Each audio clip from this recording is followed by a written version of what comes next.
What kind of influence has coaching had on implementing this in your business or any other components of the business? I don't know how many times my wife and I have had this conversation that if I'm going to continue to push forward in the business, like these are the types of things that I need to have. And it's people speaking into my business that have been there before that can give other thought processes, or just like you did earlier in the coaching call, just some different ideas on how to, even if it's small stuff like instead of doing a percentage off, why don't you just do a flat dollar amount? Like, don't know why I didn't think about that. Yeah. I mean, it makes sense. That's the thing, right? Like, that's what a good coach does is like they've gone through this, they've solved those problems themselves, and now they're able to pass that on. And I mean, when I started the business, I remember thinking, I have to be successful. Like, there's not an option. Like, this cannot fail because it was a scenario where I was primarily bringing in what we needed for the family. And so as soon as I was going to take that leap all in, like it had to succeed. And so in my mind, I needed to do what I could to make sure that that was going to be the case. And coaching is a huge part of that. I wouldn't be where I'm at today without the coaching.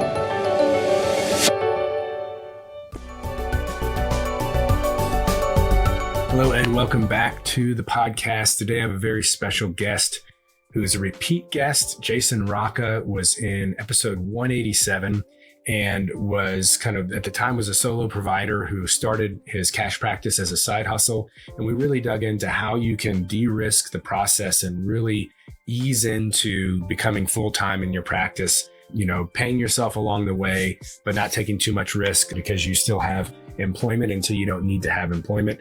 And here we are, I think it's maybe a year and a half, 2 years later. He has two other therapists. He needs a third therapist. And today's focus is on memberships because about a year ago, he developed a membership at my urging, along with other people in our mastermind coaching group, and just put together something really simple, a simple offer, started offering it. And then this year in 2024, started to push it a little bit more, not really to direct to public, but just to current clients and patients. And now he has over 60 members, bringing in over $15,000 of recurring revenue a month. And you can imagine the stability and the just how wonderful that is. This is a great episode if you're interested in that at all. If you have any questions that are not answered here, if you just want to be able to ask Jason or myself questions along the way, you know, this is one of those things where we release the episode and the interview just before that mastermind member is the kind of featured member doing a Q&A in our group. We meet every week for a couple hours. So Jason will be answering everyone's questions probably within a week or so of this episode airing. He's been a member of the group for years and years, and I don't expect that to change. So if you ever hear this in the future and want to be able to get his support, my support, the support of our entire group, he'll probably still be there. So you can check that out at drjarodcarter.com/mastermind. And then upon checkout, if you have a promo code, you put in December 50, that will take 50% off of your first month in the group. So you can get in there at a discount and ask your questions and get a sense of how valuable it is. As always, thank you so much for joining us. And with all that said, here is Jason Racca. Welcome back, Jason. Thank you.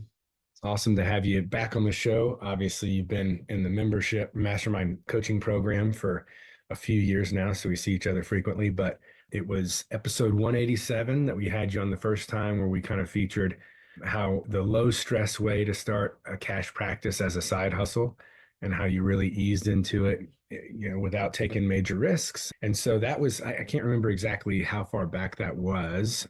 I'm not seeing a date on what I'm looking at here, but it's been probably a good year and a half, 2 years, I'm guessing. Yeah. So why don't you catch us up on, you know, the kind of 2023, 24 and how things have progressed in your practice? Yeah, for sure. So it was, I don't remember the date of that podcast either, but it was July of 2022 that I went full time.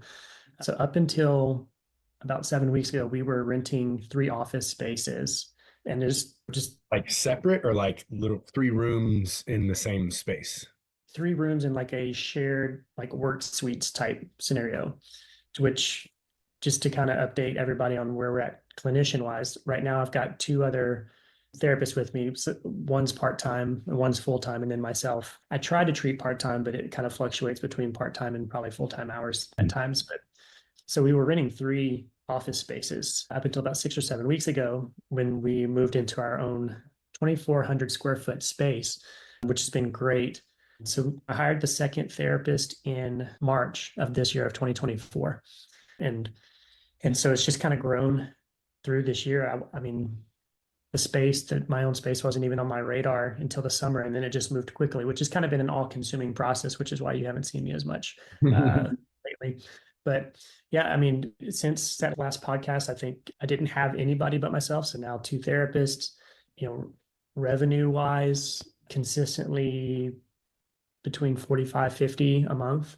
And then I know we're going to get into memberships, but the membership program has grown a ton. 2023 just had 3 members, and then really focused in on that in 2024 and have grown that. So in a nutshell, that's kind of where we are. We were talking earlier, just got a sauna for the practice that we're going to try to incorporate that into as well. So we're trying to branch out now that we have some space to do a few more things. And just before we get into memberships and other components of how you had this success on the space thing, I know that when we were talking about it earlier this year, you were looking at actually coming in as part owner, but you didn't have to do that. So you went ahead and said, all right, let's rent first. But then I think you said like you've had a meeting or you're about to have a meeting like today. Hey, yeah. Yeah. So does it look like you may end up, moving forward with actually becoming a part owner of your clinic space? No, not at this time. The meeting today was really to kind of get the information, like what would this even look like, to which it gave me a really good idea of what I need to work towards, but we're not in a space to buy this building. It's a 3-suite building, so it'd essentially be buying all 3 suites. So the whole building is like 5,500 square feet. And it's just, like I told them, it's more than what I need to take on right now. I need to focus on continuing to make sure this business thrives. Potentially, if I want to do a second location, then maybe at that point, then we look at that as an option in a couple of years or something. Yeah, it was fun. Just I can't remember when you hopped into the coaching call. Were you there when Elizabeth was talking about her kind of recent wins? I think I came in just after that. Yeah, so she was, she's now having, 6-figure months, and she'll break 7 figures for the first time this year. It's super exciting. But one of the other big things is that she bought her first location. She's had 2 locations that she rented, and now they fully moved in. And she's just like, man, having the business pay a mortgage is magical. And I've had so many patients myself that through the years are business owners, and they're like, probably the best thing I ever did was buy the location that my business was officing out of. And yeah, so I support your move in that direction. However, sooner or later, and for everyone listening, same thing. I mean, if you can make it work without hamstringing yourself or taking like too much risk, but it can be worth a bit of risk if you can pull it off. So let's talk about memberships. I want to make that the focus here today. It's something that I started talking a lot about back when you started in 2021 in the coaching group. I was mentioning it as ways to bulletproof your business, crisis proof your business. It was one of the multiple things that we went through in those series of coachings outside of a variety of things that people can learn about in this podcast and in the group. But really, last year, it came up a lot, and I was trying to give members different criteria of how you can do it and do it fast, right? And you were one of the first in the group to say, okay, I'm going to do this. I love when people take action, and you've always been an action taker. Can you walk us through how you got started? What did the membership look like when you started? And has it changed? We'll talk about membership growth and how you've sold it, but I just want people to get an idea of how quick and easy you can actually start offering something like this and getting recurring revenue and getting your first yeses in your business. Yeah. So I think I actually technically started sometime in 2023 with like kind of testing the waters. I think I had 3 members, just me. I had 3 members, some long-term patients that had bought in and were like, yeah, we'll do this with you. And then 2024 is when I really started pushing it. So initially I think I offered 3 levels, once a month, twice a month, and 4 times a month. And these are just your traditional like 1-hour visits, like people would pay for on a one-off or a package basis, but this is a recurring revenue, like they're paying monthly for this amount of visits, correct? Exactly right. So it was auto drafted typically at the first of the month, and then they would come in whenever they would come in. That visit that they already paid for would be applied, and then as part of the membership in the beginning, I even offered any additional visits that they needed had a percentage. And we talked about this earlier, but initially I had it as I think I had bronze, silver, and gold is how I called it. bronze had a certain percentage, silver had a certain percentage, gold had a certain percentage. And so that way, if they had a flare up of something and they needed to come in more, they were still getting a benefit as a member. Mhm. And so, January through like the first quarter, so the first quarter of 2024, my membership, like me personally, built up to probably about 14 or 15 just by starting to talk to people about it and say, hey, like we're starting this membership. My other therapist at the time, she's part-time now, but she was close to full-time at that point. Like she was starting to get members at that point. So she was pregnant and about to go on maternity leave in March, but right as she was going on maternity leave, I think she was up to about 4 or 5. So we had about 20 in the first quarter, 15 to 20, somewhere around there. And then I brought my other therapist on in March. And that's when my membership took a big jump because he brought about 15 patients with him. And so one of the things we did was like, hey, to make this transition easier for them, offer them the membership. They've been with you for a while, just offer the membership. So he actually came in with about 12 or 13 members. So that actually bumped it up quite a bit. And then it just continued to grow throughout the year. I've made some changes to it, but at this point, we're up to about, I checked it last night, we're at 65 members. And it's bringing in about 15, a little over 15,500 a month in Awesome. recurring revenue. Awesome. And before we get into other numbers, I know you had your admin kind of run some numbers compared to package and, one-off visits and how those compare. I'd love to know more about specifically how were you talking to current patients about the membership? What did you find along the way that were kind of keys to getting people to say yes at the end of their kind of initial plan of care? Yeah, good question. So a lot of it, and you coach this all the time, right? Like it's just having conversations and planning those. Mhm. And so for a lot of the people, within the first few sessions, you're talking, like, hey, as things get better, typically we can space this out, and we do have a monthly membership program that might fit that well, and we can definitely talk more about it. Or sometimes they'll ask, what does this look like? Do I have to buy another package, or do I just continue? And like, hey, we do have this option. It's a monthly membership once a month or twice a month. And so honestly, most of the time it's just planting those seeds in conversation. It just naturally flows into conversation. That way, by the time we get to the point where it's time for them to make that decision, they know it's coming. They know that that's an option for them. It's not a surprise like, oh, okay, well, I need to go home and think about it. Usually they're like, yeah, this makes sense. And usually it's priced a little bit lower than what their price point was either at a package or the visit to visit. So it's kind of a no-brainer from a financial decision. It's the better deal for them versus going visit to visit. So I tried to make that easier for them as well. Great. And, I've mentioned this in the intro to the episode, but we are going to have every month we have featured mastermind members that do a Q&A. Like we have weekly coaching Q&A calls with me, but once a month we have kind of one of the members take over that. And this episode will come out just before Jason is that. So if you have any questions, if I don't ask the question for you, if any follow-up questions, if you want to know exact scripts or how you price this or that, or how much percentage, less of the packages, any of that kind of stuff comes up in your head, then you can come ask Jason directly if you join us. And we always have a deal where you get 50% off that first month. And I believe this will be, you'll just use the promo code. Let's see here, it's going to be December. So it'll be December 50. So go to drjarodcarter.com/mastermind. And when you check out, you'll enter December 50 as a promo code. So yeah, keep those questions in mind, write them down and come join us. So Jason, you'd mentioned early on that you had like a 4 visit a month. And then I believe you have that anymore. Curious why that is. Yeah. Yeah. Initially, we had the 3 levels, and one of them was the 4 visit a month.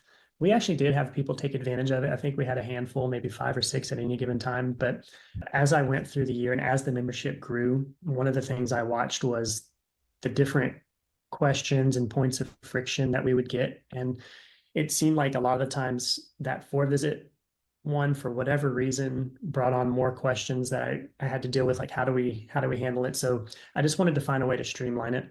And the way that I have the membership set up, whether they're on the 1 visit a month or the 2 visit a month, they also will still get additional visits. Previously it was at a discount, now it's at the same price. So they're basically locking in that price. So it wasn't like they were losing anything other than maybe a little bit of a lower price. So I just wanted to streamline it and just have two main levels to kind of have my admin mainly deal with, because honestly I got tired of answering the questions and trying to solve the problems when it came to that 3rd level.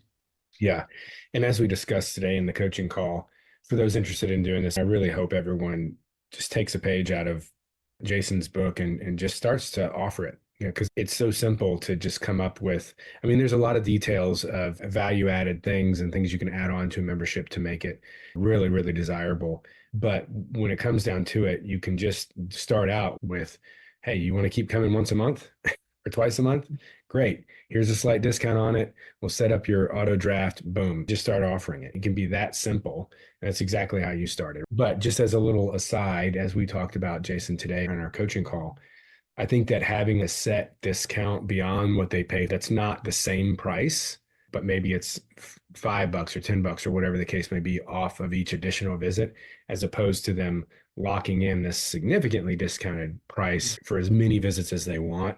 You're not going to get any no's because of that. When they need the additional visits, they'll take them, and you're not leaving any money on the table that otherwise can be put into the business. So you said you had your admin kind of run some numbers in regards to all this. Can you share those with us? Yeah. So one of the things I was curious, and just knowing this podcast interview was coming up, so what pushed me to have her run it sooner.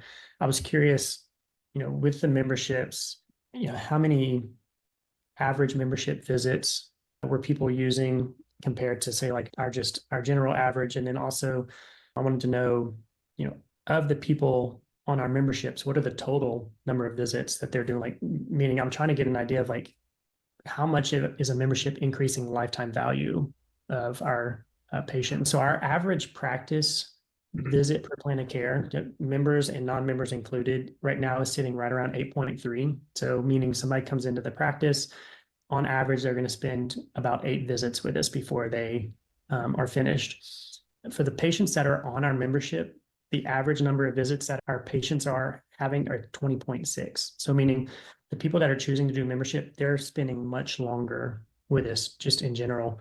And then, just kind of basic numbers of, lifetime value, meaning. Can I ask real quick? Sorry, Jason. The 8.3, that's also inclusive of those who don't become members? Like, Correct. did she run the numbers on your average plan of care visit for those, your average number of visits per plan of care for those that don't become members as well? No, not at this point. Just the logistics of that would have been probably more than she could get done before the podcast interview. Sure. Okay. But it's certainly something I would like to know. You need to know that because you Yeah. occasionally run Facebook ads, right? So Right. when you're paying to acquire patients, you got to know that number for sure. Yeah. Okay, cool. So 8.3 on average across all patients, members and non-members, and then 20 plus for those who become members. Right. And that spans years, right? Because I'm approaching 5 years of seeing patients with R3 physio. So that spans years for a couple of those patients for sure. Yeah.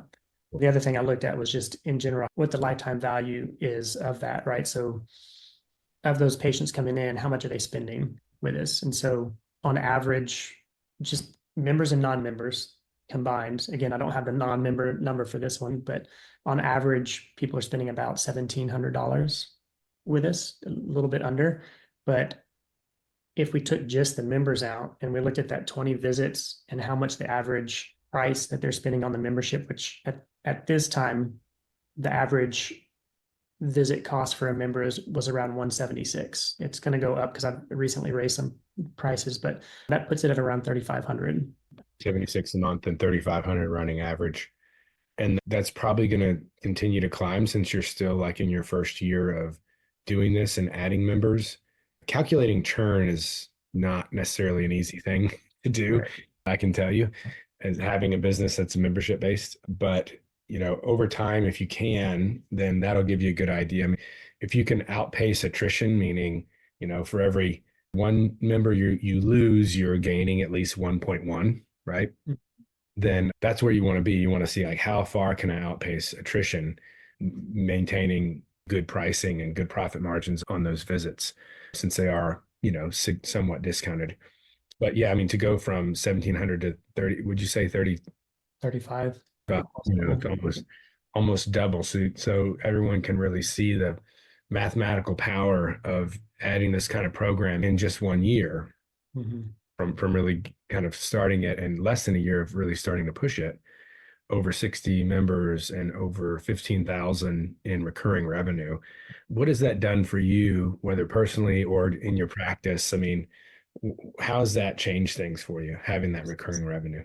Yeah. I mean, there's definitely a lot of stability, a feeling of stability with that, knowing that, each month at a minimum, this is how my mind works was if everything shut down again, if the members continued, there's at least $15,000 coming in, right?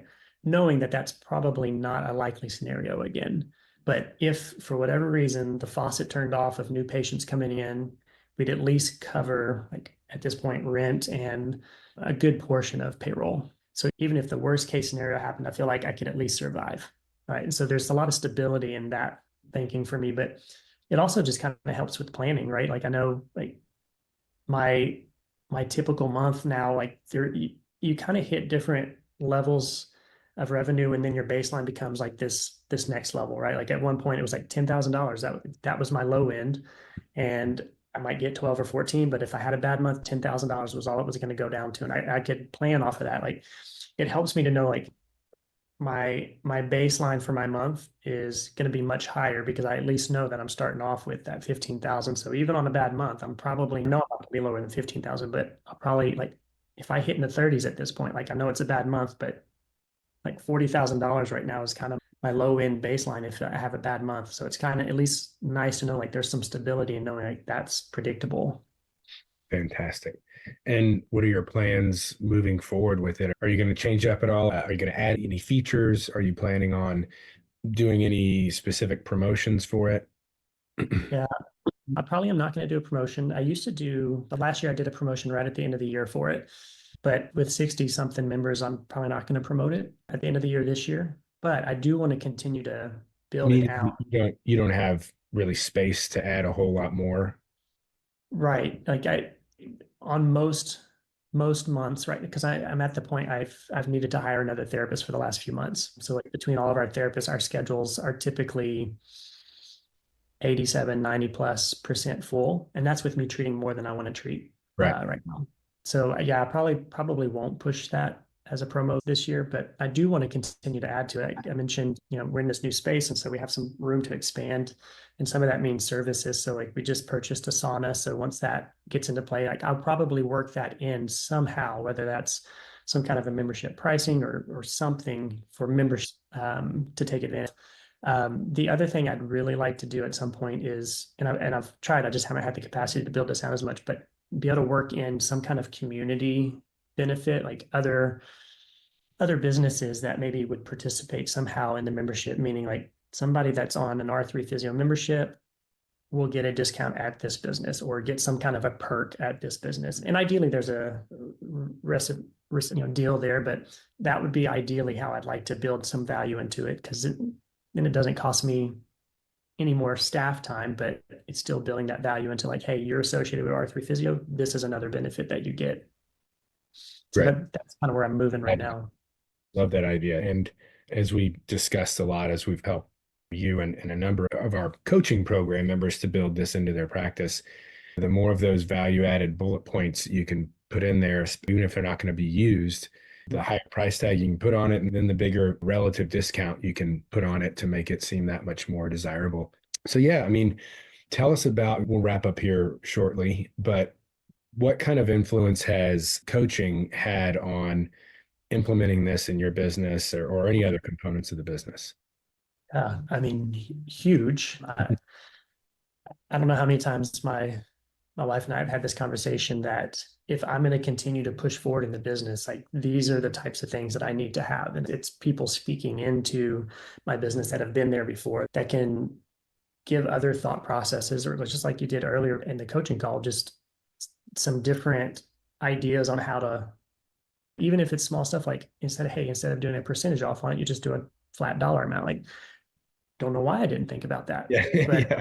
I mean, it makes sense. And It so solves a lot of problems. like that's what a good coach does, is like they've gone through this, they've solved those problems themselves, and now they're able to pass that on. And I mean, when I started the business, I remember thinking, I have to be successful. Like there's not an option. This cannot fail, because it was a scenario where I was primarily bringing in what we needed for the family. And so as soon as I was going to take that leap all in, like it had to succeed. And so in my mind, I needed to do what I could to make sure that that was going to be the case. And coaching is a huge part of that. I mean, huge. I wouldn't be where I'm at today without the coaching.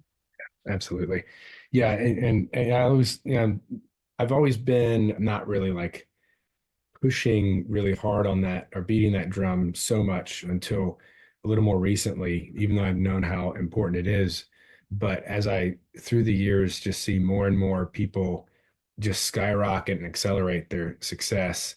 And then so many people that people reach out. I've been listening to your podcast for 6 years, and I'm like, well, you know, and I'm still a solo practitioner, and not because I want to stay solo.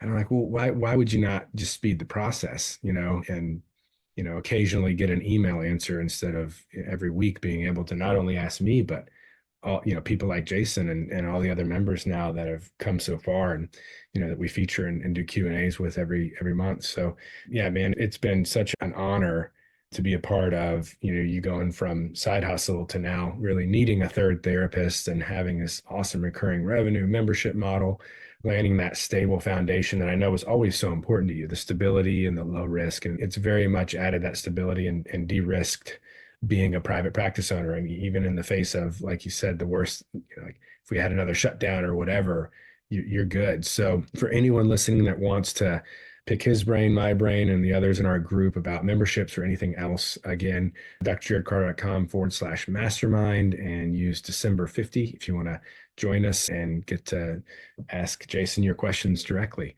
Before we head out, any parting thoughts for those out there in private practice, whether they're already cash pay or wanting to move in that direction? Anything that's made a big difference for you through the years?